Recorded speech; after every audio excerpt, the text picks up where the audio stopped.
안녕하세요 여러분. 기분 좋은 채널 책주다의 반려다육입니다. 네, 오늘 여러분께 보여드릴 가족 화분인데요.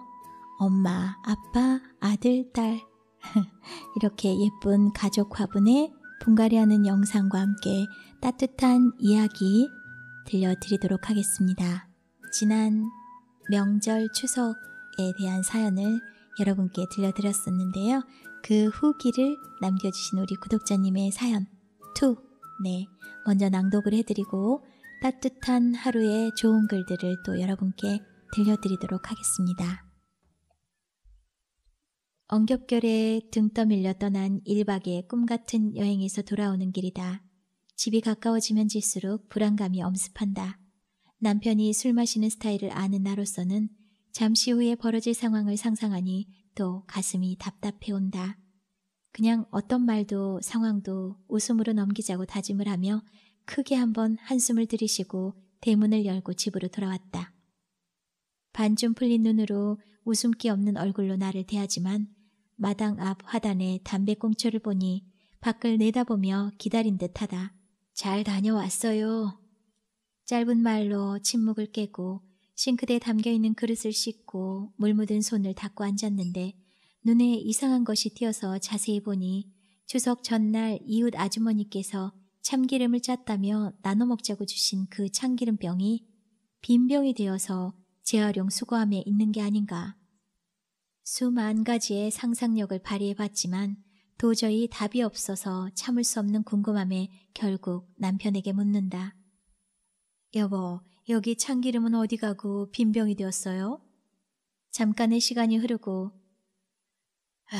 그거 내가 술인 줄 알고 따라서 마시고 어제 저녁부터 오바이트를 5번도 넘게 하고 술은 한 잔도 더 못 마시고 당신이 끓여놓은 죽도 속이 울렁거려 하나도 못 먹었어 하며 거의 울 것 같은 목소리로 하소연한다. 사실은 참기름병이 소주병에 담겨 있었다. 나는 속으로 쾌재를 불렀다. 얼마나 취했으면 참기름을 소주로 알고 누가 그렇게까지 마시랬나? 고소했다. 그리고는 손으로 등을 짚으며 낑낑대고 일어나 앉기에 왜냐고 물었더니 아프다고 한다. 병원에 갔더니 등갈비뼈가 부러졌다고 한다. 며칠 쉬라며 진통제를 처방해준다. 누워서 앓고 있는 모습을 보고 있노라니 이놈의 연민이 또 발동을 한다. 술 마실 땐 밉지만 그래도. 새벽 시장에 가서 추석 전보다 값이 많이 내린 배추를 사다가 남편이 좋아하는 김치를 담그고 안산에서 사온 싱싱한 꽃게로 간장게장을 담았다. 미우나 고우나 이렇게 또 살아가는 게 인생이려니 한다. 술을 거의 중독자처럼 마시는 우리 남편을 흉을 봤네요. 그래도 나쁜 사람은 아니에요. 남편 왈, 술이 그랬지 난 안 그런 사람이야. 이러고 웃어요. 네, 민숙기님, 네, 원주의 민숙기님 사연 후기였습니다. 네, 남동생 덕분에 1박을 안산 친구분과 또 즐거운 시간을 보냈던 우리 민숙기님의 후기. 대부분 저희 친정엄마도 시골에서 참기름, 들기름을 보내실 때 거의 소주병을 이용해서 담아서 보내시더라고요. 그래서 그 이야기를 듣고 제가 너무 웃음이 나왔는데요. 꾹 참고 여러분들께 들려드렸습니다.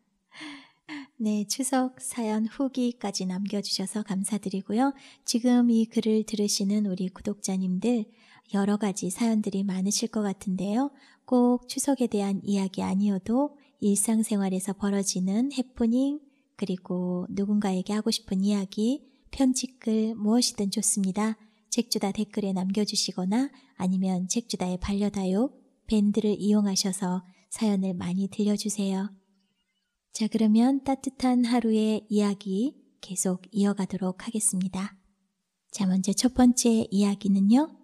마음까지 생각하는 배려. 두 청년이 상점에서 물건을 고르고 있었습니다. 서둘러 물건을 골라 카트에 담는 모습이 매우 바쁜 것처럼 보였습니다. 그런데 휠체어를 탄 아주머니 한 분이 청년들 근처로 다가와 필요한 물건을 골라 휠체어 바구니에 담기 시작했습니다. 몇 가지 물건을 고르던 아주머니는 잠시 후 난감한 표정을 지었습니다. 사야 할 물건이 손이 닿지 않는 높은 선반 위에 있었던 것입니다. 하필이면 주변을 둘러봐도 상점의 점원이 한 명도 눈에 보이지 않았습니다. 그러자 바쁘게 물건을 고르던 청년 중 한 명이 아주머니에게 다가와 조심스럽게 말했습니다. 저 아주머니, 실례가 되지 않는다면 제가 좀 도와드려도 괜찮을까요? 그러자 아주머니는 활짝 웃으며 청년의 도움을 받아 필요한 물건을 살 수 있었습니다. 아주머니가 떠나고 다른 청년이 아주머니를 도와준 청년에게 물었습니다. 우리도 한창 바쁜 와중에 좋은 마음으로 도움을 주려는 건 알겠는데 그렇게까지 물어보고 도와드릴 것까지 있나?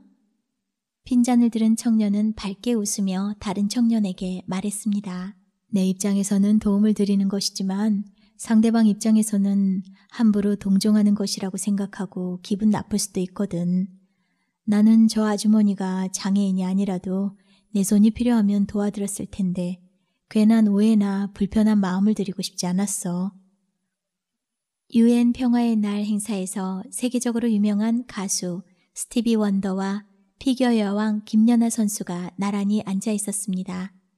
앞이 보이지 않는 스티비 원더가 발언을 해야 할 때 그의 마이크가 꺼져 있었고 스위치를 찾지 못해 당황하는 모습을 보이자 김연아 선수가 그의 마이크 스위치를 켜주었습니다.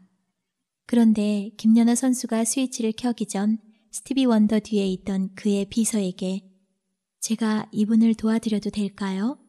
라고 먼저 양해를 구한 모습에 많은 사람들은 감동을 하였습니다. 진정으로 남을 생각하는 착한 행동은 상대의 마음까지도 생각할 수 있어야 합니다. 오늘의 명언, 마음을 자극하는 단 하나의 사랑의 명약. 그것은 진심에서 나오는 배려이다. 메난드로스. 네, 이 글을 통해서 가수 스티비 원더와 피겨 여왕 김연아 선수의 일화를 또 알게 되었습니다. 그리고 참 청년이 사려가 깊네요. 내 입장에서는 도움을 드리는 거지만 상대방 입장에서는 또 동정이라고 생각할 수 있을 것 같아요. 네, 구독자님께서 보내주신 예쁜 가족 화분에 지금 분갈이를 하고 있는데요. 여러분 영상 끝까지 봐주시고 또 다음 이야기를 들려드릴게요. 세상에 하나뿐인 특별한 존재. 페이 샨타오는 1998년 8월 싱가포르에서 태어났습니다. 그녀가 태어났을 때 의사들은 아이의 팔다리가 다른 아이에 비해 현저히 짧다는 사실을 알게 되었습니다. 검사를 해봤지만 정확한 병명을 찾을 수 없었으며 태어난 지 석 달 만에 성장을 멈췄습니다. 그뿐만 아니라 온갖 질병에 시달려야 했습니다. 그녀는 동화에 나오는 이야기처럼 1살짜리 몸에 갇혀 살게 된 것입니다. 17년이 지났을 때도 그녀의 얼굴과 팔다리에는 여전히 통통한 젖살이 올라와 있었습니다. 그녀는 아기처럼 매일 기저귀를 사용해야 했고 폐활량이 적어 산소 마스크 없이는 생활할 수 없었습니다. 그녀의 어머니는 아이를 온종일 돌보기 위해 직장을 그만두었습니다. 그리고 택시 운전을 하는 아버지는 쉬지 않고 일하면서 딸의 엄청난 병원비를 감당해야 했습니다. 결국 파산 지경에 이르렀지만 아버지는 어떤 때라도 미소 짓는 긍정적인 딸을 보며 포기하고 싶은 힘든 삶에서 다시 용기를 얻었다고 합니다. 많은 질병에 시달리며 1살의 몸에 갇혀 살면서도 자신을 괴물처럼 바라보며 피하는 아이들을 보면서도 그녀는 강인한 의지로 병마에 맞서 싸웠습니다. 그림 그리기와 피아노 연주하기를 좋아했으며 한 자선 콘서트에서 평생의 소원이었던 피아노 연주까지 훌륭히 해냈습니다. 아버지는 이렇게 말했습니다. 가끔 페이샨이 나는 왜 다른 아이들과 다르게 생겼냐고 물을 때가 있어요. 그러면 우리 부부는 언제나 말해줍니다. 세상에 단 하나뿐인 특별한 존재라서 다른 거라고요. 안타깝게도 그녀는 2016년 7월 건강이 급격히 나빠졌습니다. 그렇게 페이샨은 부모님이 지켜보는 가운데 평화롭게 숨을 거두었습니다. 그녀의 유언에 따라 그녀의 장례식은 만화 캐릭터인 헬로키티 테마로 밝게 치러졌습니다. 무려 17년 동안 1살 아기의 몸에 갇혀 살았던 페이샨. 그녀의 인생은 고난의 연속이었지만 우리에게 말하고 있습니다. 당신은 세상에 하나뿐인 특별한 존재입니다. 그러니 포기하지 말고 오늘을 더 열심히 살아보세요. 이 글의 명언, 너는 너이기 때문에 특별하단다. 특별함에는 어떤 자격도 필요 없으며 너라는 이유만으로 충분하단다. 맥스 루카도. 네, 지금 이 글을 들으시는 우리 구독자님 한 분 한 분 모두 당신은 세상에 하나뿐인 특별한 존재입니다. 사랑합니다. 자, 다음 글을 낭독해 드리겠습니다. 자유의 여신상에 관한 이야기네요. 가장 자애로운 얼굴. 미국을 상징하는 자유의 여신상의 이름은 세계에 빛을 비추는 횃불을 든 자유의 신상입니다. 높이는 46m지만 그 밑에 기단까지 포함하면 무려 93m에 이릅니다. 발밑에는 노예 해방을 뜻하는 부서진 족쇄가 놓여 있고 치켜든 오른손에는 횃불과 왼손에는 1776년 7월 4일 날짜가 새겨진 독립선언서를 들고 있습니다. 프랑스는 미국의 독립 100주년 기념 선물로 프랑스 조각가 프레데리크 오기스트 바르돌디에게 자유의 여신상 제작을 의뢰했습니다. 하지만 이 작품을 시작할 때 걱정이 있었습니다. 바로 이 여신상의 얼굴을 누구를 모델로 삼아 조각할지가 문제였습니다. 여러 유명한 사람들이 물망에 올랐습니다. 아름다운 여배우, 유명 정치가, 엄청난 재벌 등 사회적으로 굉장한 성취를 이룬 사람들의 모습이 추천되었습니다. 하지만 바르톨디는 모든 사람들의 자유를 생각하고 수호하는 자애로운 여신의 얼굴을 조각하고 싶었습니다. 세상에서 가장 자애로운 얼굴은 무엇인가? 결국 바르톨디는 많은 고심 끝에 자신을 낳아 기르고 사랑해 주신 어머니를 모델로 삼기로 했습니다. 바르톨디에게 세상에서 가장 자애로운 얼굴은 바로 어머니의 얼굴이었던 것입니다. 제작 과정에서 연로하신 어머니가 오래도록 같은 포즈를 취하는 데 힘들어하자 어머니를 닮은 여자를 모델로 해서 작업하게 되었으며 그리고 모든 작업이 끝난 후 바르톨디는 그 모델 여인과 결혼을 했습니다. 자녀들에게 부끄럽지 않은 삶을 산 부모들은 세월과 상황에 상관없이 내면에 빚어지는 자애로움이 항상 존재합니다. 당신도 분명 누군가에는 세상에서 가장 자애로운 사람이 될 수 있습니다. 이 글의 명언, 아름다운 것은 참답고 참다운 것은 아름답다. 존 키즈. 자, 여러분, 자유의 여신상에 얽힌 이야기, 제작 과정에 대한 이야기 어떠세요? 들어보니 재밌으시죠? 또 이렇게 책주다를 통해서 몰랐던 사실을 우리 구독자님과 제가 함께 알게 되는 기회가 되는 것 같습니다. 자, 오늘 책주다가 준비한 영상 어떠셨나요? 우리 구독자님이 보내주신 4개의 화분, 엄마, 아빠, 딸, 아들. 네, 제가 이 화분에 다육이를 심으면서 마치 어릴 적 소꿉놀이 하는 기분이었습니다.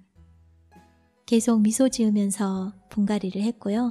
다 한 다음에 제가 영상을 찍으면서 혼자 웃었더니 주변에서 뭐가 그렇게 즐겁냐고 하셨어요. 그래서 다 보러 오셔서 제가 다 자랑을 했죠. 감사합니다. 이쁜 화분 보내주셔서 제가 또 이렇게 이쁘게 분갈이를 마칠 수 있었습니다.